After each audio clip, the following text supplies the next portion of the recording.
الحمد لله نحمده ونستعينه ونستغفره ونعوذ بالله من شرور أنفسنا ومن سيئات أعمالنا من يهده الله فلا مضل له ومن يضلله فلا هادي له ونشهد أن لا إله إلا الله ونشهد أن محمدا عبده ورسوله أما بعد فأعوذ بالله من الشيطان الرجيم بسم الله الرحمن الرحيم وما أرسلناك إلا رحمة للعالمين صدق الله العظيم.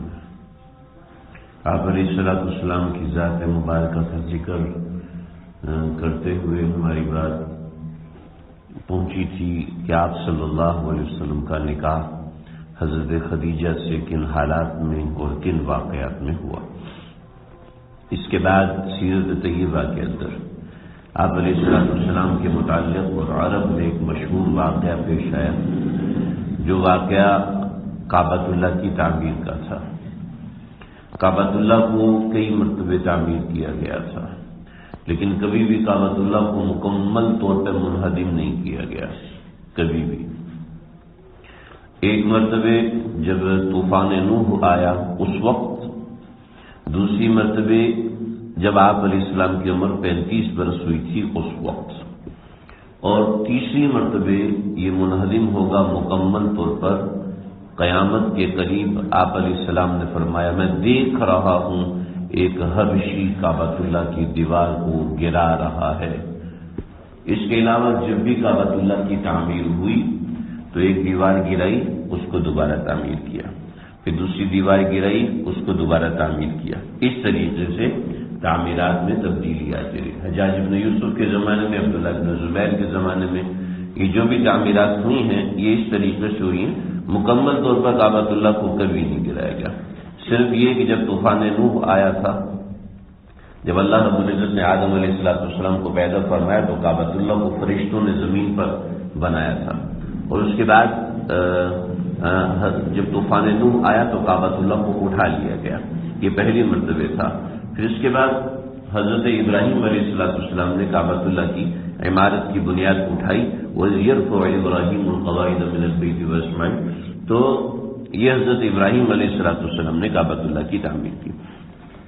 اور یہ جو تعمیر ہوئی تھی یہ قریش مکہ نے کی تھی، اور اس میں بہت تفصیلات ہیں، بہت ساری باتیں. کچھ مختصر موٹی موٹی باتیں میں خلاصتاً ذکر کرتا ہوں.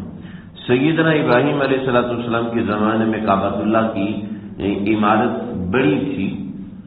جتنی عمارت اس وقت ہے اس عمارت سے کعبۃ اللہ کی عمارت بڑی تھی، چوڑائی میں، اونچائی میں نہیں. اونچائی میں تو ابھی زیادہ ہے. حضرت ابراہیم علیہ السلام کے زمانے میں کعبۃ اللہ کے اندر یہ جو حتیم ہے، مکمل حتیم کی لمبائی زیادہ ہے، لیکن مکمل حتیم کی لمبائی تقریباً 21 فٹ سے کچھ آگے پیچھے ہے.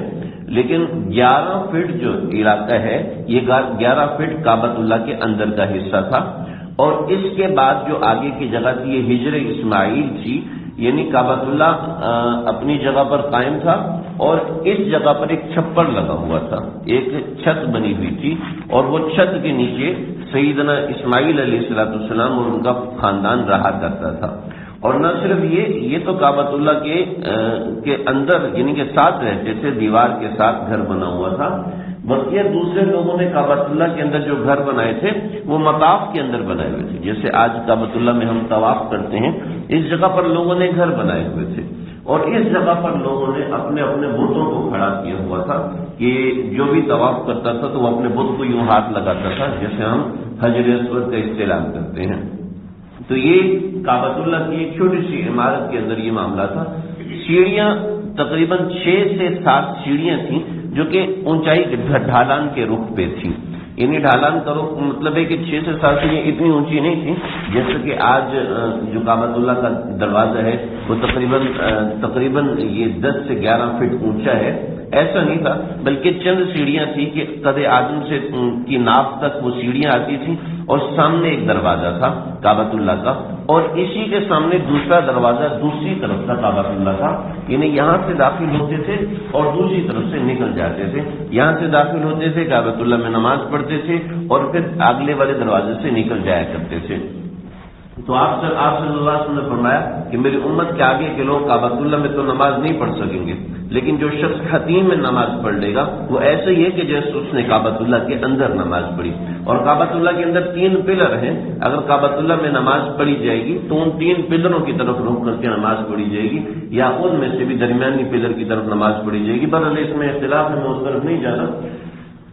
یہ کعبۃ اللہ کی تعمیر جو کا معاملہ آیا تو عرب کے اندر مسئلہ یہ تھا کہ عرب کے لوگ جو تعمیرات کیا کرتے تھے وہ تعمیرات مٹی سے ہوتی تھی، اور کعبۃ اللہ کی جو تعمیر سیدنا ابراہیم علیہ السلام نے کی تھی یہ پتھر سے تعمیر فرمائی تھی۔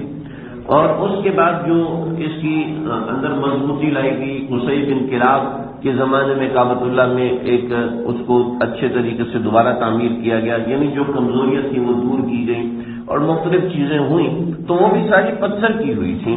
لیکن کعبۃ اللہ کے اوپر جو پردے لٹکائے ہوئے ہوتے تھے وہ اس طریقے سے لٹکائے ہوتے تھے جیسے ایک دیوار ہے، دیوار کے اوپر آپ ایک چادر ڈال دیں تو کوئی چادر اس طرف تھی اور کوئی چادر اندر کی طرف تھی۔ تو کعبۃ اللہ میں اس طریقے سے 4 اور بعض دفعہ 4 کے اوپر 4، پھر 4 کے اوپر 4، پھر 4 کے اوپر 4، اس طریقے سے بڑی بڑی چادریں ڈال دی جاتی تھی کہ دیوار اس کے وزن کی وجہ سے کمزور ہو چکی تھی۔ اور کعبۃ اللہ میں سیلاب آیا تھا جس کی وجہ سے بنیادیں بھی ہل رہی تھیں، تو لوگوں کو ڈر تھا کہ کوئی ایسے مسئلے نہ ہو جائیں۔ اور کعبۃ اللہ کے اندر ایک کنواں تھا، اس کنویں کے اندر لوگ اپنے صدقات اور زیورات اس طریقے سے نذر و نیاز کے طور پہ ڈال دیا کرتے تھے۔ تو اس کنویں کا بھی ایک الگ قصہ ہے، لیکن ابھی اس کا ذکر کی ضرورت نہیں، جب اسلام لانے کی بات ہوگی تو انشاءاللہ میں اس وقت ذکر کروں گا اس کے حوالے سے۔ ابو جہل اور ابو لہب نے وہ خزانے چرائے اور اس میں بہت سی چیزیں تھیں۔ تو کعبۃ اللہ کی تعمیر کا قریش نے ٹھان لیا کہ بھی اس کی دیوار کبھی بھی گر سکتی ہے، کہ ایک چادر کو آگ لگی تھی جس کی وجہ سے اس طرف کی دیواریں کمزور تھیں، پھر اس کی وجہ سے دوسری دیواریں بھی کمزور ہو گئی تھیں، تو اس وجہ سے پریشانی تھی۔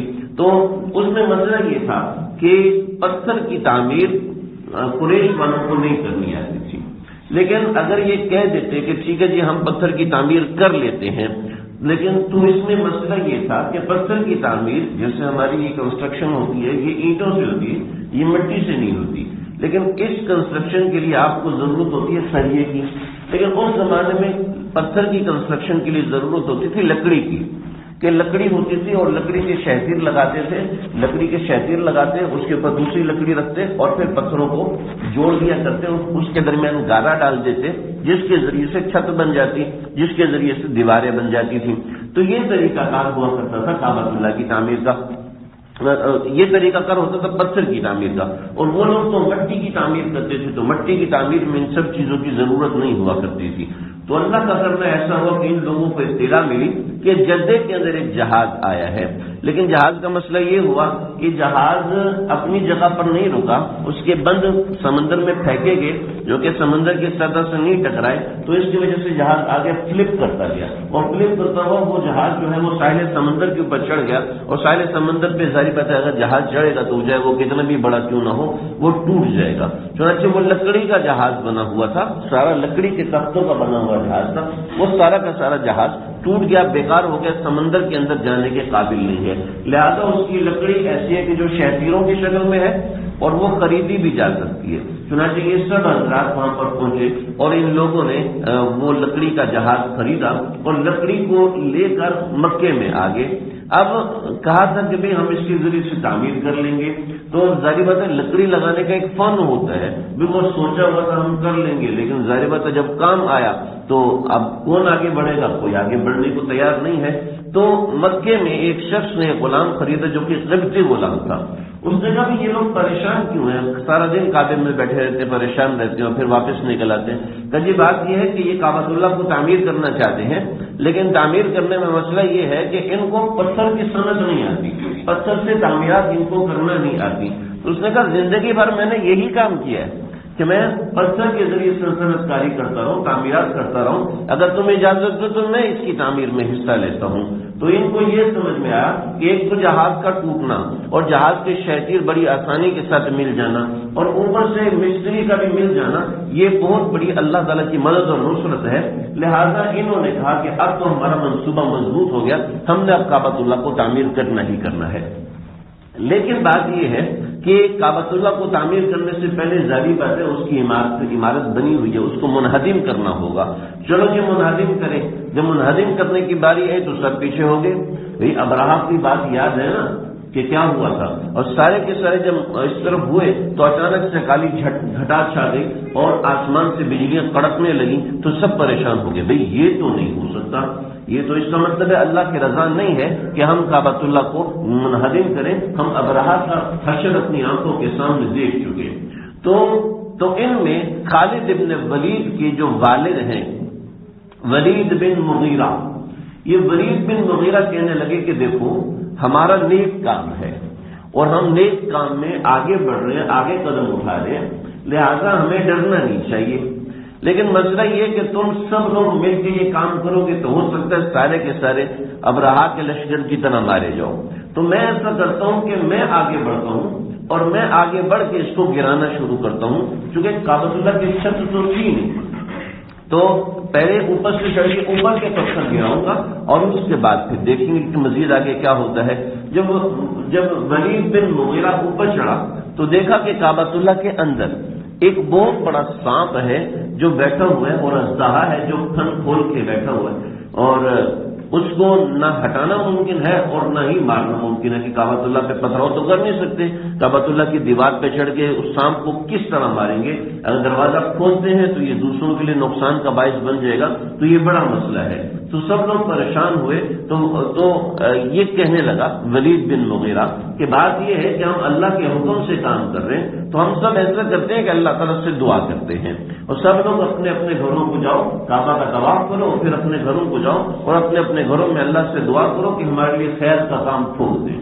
اب یہ باتیں چل رہی تھیں کہ ایک علاقے کی طرف سے ایک پرندہ آیا، وہ پرندہ نظر تو چھوٹا سا آ رہا تھا لیکن وہ جیسے جیسے بڑھتا گیا پتہ چلا کہ وہ اتنا بڑا پرندہ ہے جتنا بڑا پرندہ انہوں نے کبھی دیکھا نہیں ہے، اور اس پرندے نے جمپ لگائی کعبۃ اللہ کے اندر، اس سانپ کو اٹھایا اور لے کے نکل گیا۔ مستند کتابوں میں واقعہ درج ہے کہ سب لوگ حیران رہ گئے کہ بھئی یہ تو اللہ کی طرف سے ایک اور اشارہ ہمیں نظر آ گیا کہ کعبۃ اللہ کی عمارت کو منہدم کیا جائے۔ چنانچہ انہوں نے کہا بھئی یہ تو اشارہ ہو گیا، اب منہدم کریں؟ کہا نا بھائی ہم ابراہا کا قصہ دیکھ چکے، لہذا پہلے تم ہی اس کو گراؤ۔ چنانچہ اس نے 4 اینٹیں کہ بعض روایت کے مطابق 3 اینٹیں چھت پہ چڑھ کے گرائیں۔ جب چھت پہ چڑھ کے گرائیں تو کہا کہ اب آؤ، کہا نہیں اب تم بھی رک جاؤ اور ہم بھی رک جائیں گے، اب ایسا کریں کہ ہم لوگ اپنے گھروں کو جائیں۔ اگر صبح کے وقت یہ شخص زندہ پایا گیا تو اس کا مطلب ہے کہ اللہ کی طرف سے اجازت ہے، اگر صبح کے وقت یہ بندہ نہیں پایا گیا تو اس کا معنی یہ ہے کہ اللہ کی طرف سے اجازت نہیں۔ علم نہ ہونے کی وجہ سے ایسی بے شمار چیزیں ہوتی ہیں جو انسان کو روک لگا دیتی ہیں، لیکن شرط ہے کہ اندر ڈر ہو، اندر انسان کے خوف و خشیت ہو تو پھر یہ چیزیں روک لگاتی ہیں۔ تو ولید ابن مغیرہ یہ گئے ہیں اپنے گھر میں اور اگلے دن آئے تو صحیح سلامت کہنے لگے کہ ہاں اب سمجھ میں آ گیا کہ ہم صحیح کام کر رہے ہیں، غلط کام نہیں کر رہے، لہذا بسم اللہ کرتے ہیں اور ہم اپنا کام شروع کرتے ہیں۔ کہا نہیں تم پہلے ایسے کرو کہ اپنے 11 کے 11 بیٹوں کو اپنے ساتھ شامل کرو اور یہ سارے بیٹے مل کے کعبۃ اللہ کا ایک حصہ منہدم کریں، جب یہ منہدم ہو جائے گا تو پھر ہم آگے بڑھیں گے۔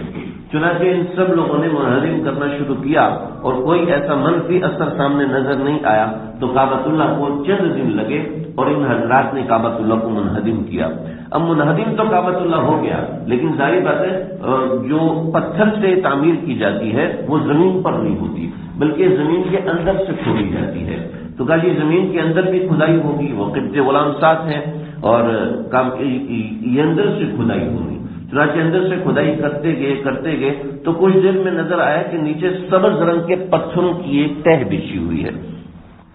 کچھ اسرائیلی روایات ہیں اس کے حوالے سے جو کہ کوئی ایسی نہیں ہے کہ ان کی طرف اتنا التفات کیا جائے، لیکن میں بس تھوڑا سا تذکرہ کر دیتا ہوں کہ بعض روایت کے مطابق ان پتھروں کے درمیان کچھ کاغذات تھے اور ان کاغذات کو قریش نے اٹھایا تو دیکھا کہ ان کے اوپر ایک ایسی زبان لکھی ہے جس کو یہ لوگ سمجھتے نہیں ہیں۔ چنانچہ انہوں نے یہودیوں کو بلایا اور کہا کہ یہ زبان تم پڑھ سکتے ہو؟ تو کئی یہودیوں نے انکار کیا. اس کے بعد کسی ایک یہودی نے آ کے اقرار کیا کہ ہاں یہ سوریانی زبان ہے یا عبرانی زبان ہے، اور اس عبرانی زبان میں کچھ کلمات لکھے ہوئے ہیں جس کا ترجمہ علوم الآثار نے اپنی کتاب میں ذکر کیا ہے کہ اننی انا اللہ، میں اللہ ہوں، کہ رب الکعبۃ، میں کعبے کا رب ہوں، میں نے ہی اس کو سب سے پہلے تعمیر کیا. اور اس طرح کے کلمات سے 3 تحریریں تھیں یا 2 تحریریں تھیں. حضرات مورخین نے لکھا ہے کہ اس کے اندر ایک تحریر یہ بھی تھی کہ اس شخص نے تحریر پڑھی اور کہا کہ تمہارے اندر محمد کون ہے؟ کہ یہ ہے محمد صلی اللہ علیہ وسلم. تو وہ بات خاموشی سے پی گیا.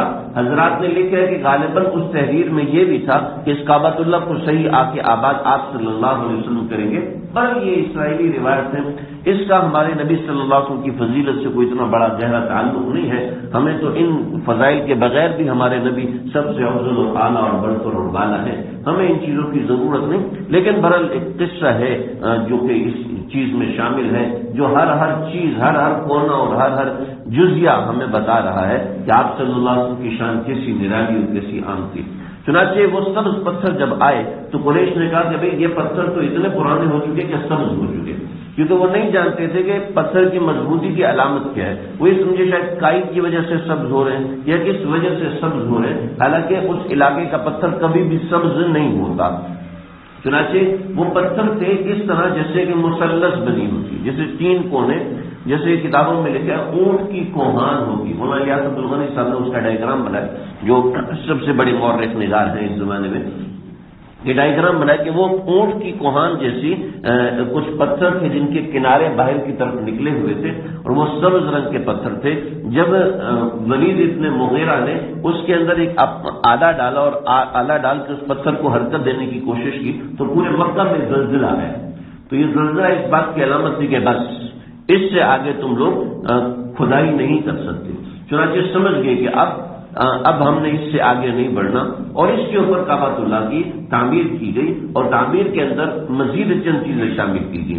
نمبر 1، کعبۃ اللہ کا چھت بنایا جائے گا. کعبۃ اللہ کو عام حالات سے تھوڑا سا اونچا رکھا جائے گا. کعبۃ اللہ میں صرف حلال کمائی خرچ ہوگی. اور حلال کی کیا ڈیفینیشن کی انہوں نے؟ آپ دیکھیں ان کے پاس شریعت نہیں ہے، ان کے پاس قانون اور قرآن نہیں ہے. حلال کی ڈیفینیشن یہ کی کہ بغی، یعنی وہ لوگ جن کے پاس باندیاں ہوتی ہیں اور وہ ان کے ذریعے سے غلط کام کرا کے لوگوں سے پیسے وصول کرتے ہیں، ان کی کمائی استعمال نہیں کی جائے گی. سود کی کمائی، حالانکہ سود کا ان کے ہاں کوئی سب اس کو حلال سمجھتے تھے. زنا کو ان کے نزدیک کوئی گناہ نہیں سمجھا جاتا تھا، ایک عام سی بات سمجھی جاتی تھی. کیونکہ جو کعبۃ اللہ کا ننگا طواف کرتے ہو تو ظاہر بات ہے ان کے لیے کسی اور کے سامنے ننگا ہونا کوئی اتنی بڑی ویلیو کی بات نہیں ہوتی. تو یہ سود کی کمائی اس کے اندر خرچ نہیں ہوگی. اگر کسی نے کسی کا حق مارا ہے تو اس میں سے وہ پیسے خرچہ کر کے کعبۃ اللہ میں شامل نہیں ہو سکتا. اس طریقے کے اور تمام شکیں تھیں جو کہ شریعت کو بتاتی ہیں کہ یہ چیز حرام ہے، یعنی شریعت کو ڈیفائن کرتی ہیں، اس کے علاوہ نہیں.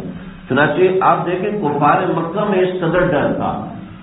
اور ہمارے ہاں کیا ہوتا ہے، مسجد کے اندر وہ زمین بھی شامل کر لی جاتی ہے جو گورنمنٹ کی ہوتی ہے. مسجد کے اندر وہ حصہ بھی زیادہ نمازی ہوں گے تو مزہ آئے گا، اور ایسا ہوگا ویسا ہوگا. نہ پیسے لینے کی جانچ اور پڑتال ہوتی ہے، اور نہ دینے والا اس کی فکر کرتا ہے کہ مسجد کے اندر لگایا جا رہا ہے. حلال کمائی لگانی چاہیے، حرام کمائی نہیں لگانی چاہیے. ناجائز زمین کے اوپر قبضہ نہیں کرنا چاہیے. مسجد کے اندر ایسے لاؤڈ اسپیکر استعمال ہوتے ہیں جس سے ہمسایوں کو دائیں بائیں اس قسم کے لوگ شدید تکلیف میں آ جاتے ہیں. کفار اس چیز کا خیال رکھ رہے تو ہم مسلمانوں کو کتنا خیال رکھنا چاہیے. تو چنانچہ جب پیسے اکٹھے ہوئے تو پتا چلا کہ پیسے تو کم پڑ گئے. چنانچہ انہوں نے کہا ٹھیک ہے پیسے کم پڑ گئے، ہم حرام کمائی ہرگز استعمال نہیں کریں گے، کعبۃ اللہ کی عمارت کو چھوٹا کر دیں گے. اور جو ہم زیادہ اونچا کرنے والے تھے وہ زیادہ اونچا بھی نہیں کریں گے، اور موقع ہوا تو چھت بنائیں گے، ورنہ ہم چھت بھی نہیں بنائیں گے. تو یہ کچھ پیرامیٹرز طے کیے، اور اس کے بعد کعبۃ اللہ کی تعمیر ہوئی. سارا قریش اور کعبۃ اللہ کی تعمیر میں جمع ہوا. ایک واقعہ بڑا اہم ہے، آپ حضرات نے بھی سنا ہوگا کہ آپ صلی اللہ علیہ وسلم قریش کے اندر جو ویلیوز تھی وہ کیا تھی کہ وہ شرف،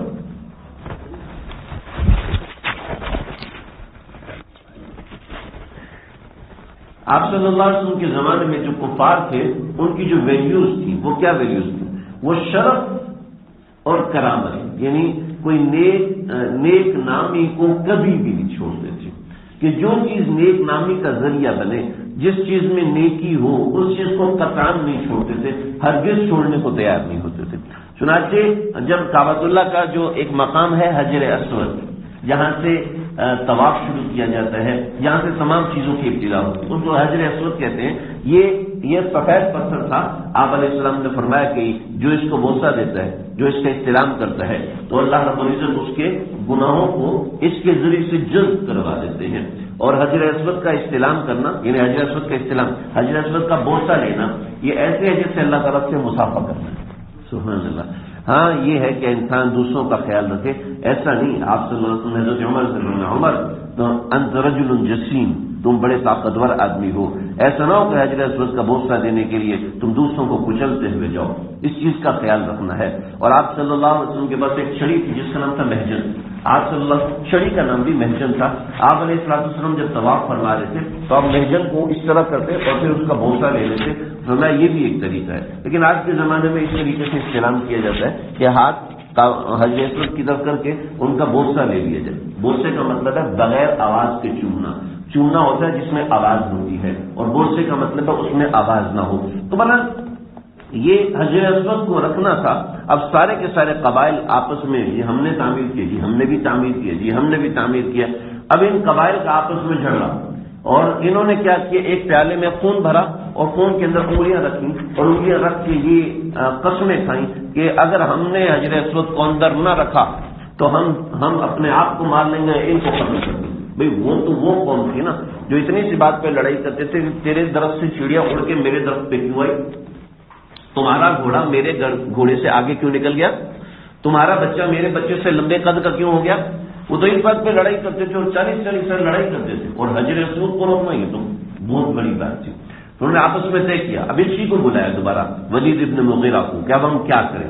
کہ دیکھو ہم کتنے دن سے کعبے میں بند ہیں، کہ جی 20 دن ہو گئے اور اس کا فیصلہ نہیں ہو پا رہا، تلواریں نکلنے کو تیار ہیں، گردنیں کاٹنے کو تیار ہیں، جو بچے گا وہ حجر اسود کو اپنی جگہ پہ رکھے گا۔ تو انہوں نے کہا ایسا کرتے ہیں، ہم سب کے سب یہاں بند ہیں، ہم میں سے کوئی یہاں سے جائے گا نہیں۔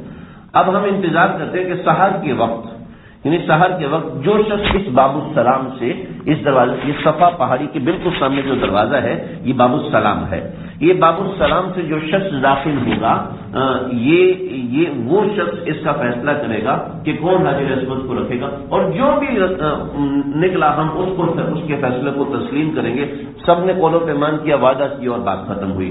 سب لوگ وہاں بیٹھے ہوئے، آپ صلی اللہ علیہ وسلم اپنے گھر سے وہاں سے نکلے، صفا پہاڑی سے آگے آئے، اور وہاں پر کعبۃ اللہ کا ایک واحد دروازہ تھا، یہاں سے آپ اندر داخل ہوئے، اور داخل ہوئے تو سب پکار جاء الصادق وجاء الامین، صادق آگے اور امین آگے۔ پوچھا کہ کیا ہوا، کبھی یہ مسئلہ ہے، کہا آپ فیصلہ کریں، کہا ٹھیک ہے ایسا فیصلہ کروں گا کہ سب لوگ اس میں شریک ہوں گے۔ کہا کیا ہے، آپ صلی اللہ علیہ وسلم نے اپنی چادر بچھائی اور چادر بچھا کے کہا کہ حجر اسود کو اس میں رکھو، چنانچہ اس میں رکھا۔ پھر سب قبیلوں کے سرداروں کو بلایا، کہا آ جاؤ، اور سب سے کہا سب مل کے چادر اٹھاؤ۔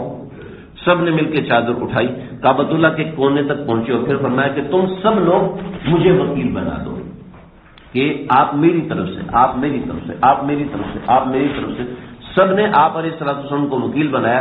پھر آپ نے فرمایا کہ میں تمہاری وکالت قبول کرتا ہوں اور تم سب کی طرف سے حجر اسود کو اپنے مقام پہ رکھتا ہوں۔ تو یہ ایسا شرف ہو گیا جو سب کو مل گیا، اور یہ ایسا شرف ہو گیا کہ سب نے ہی حجر اسود کو اپنے مقام پہ رکھ دیا، اور سب کی طرف سے آپ علیہ الصلوۃ والسلام بطور ترجمان کے حجر اسود کو رکھنے والے ہوئے۔ تو اس طریقے سے آپ صلی اللہ علیہ وسلم نے اس جھگڑے کو ختم کیا، یہ آپ کی ایک نمایاں شان تھی۔ اس کے بعد آپ صلی اللہ علیہ وسلم کی نبوت ملنے اور احساسات، آپ کے خواب اور اس کی تعبیر کے واقعات ہیں، انشاءاللہ آئندہ ذکر کروں گا۔ اللہ سمجھنے کی عمل کرنے کی توفیق عطا فرمائے۔ میں سنتیں پڑھ لیجیے۔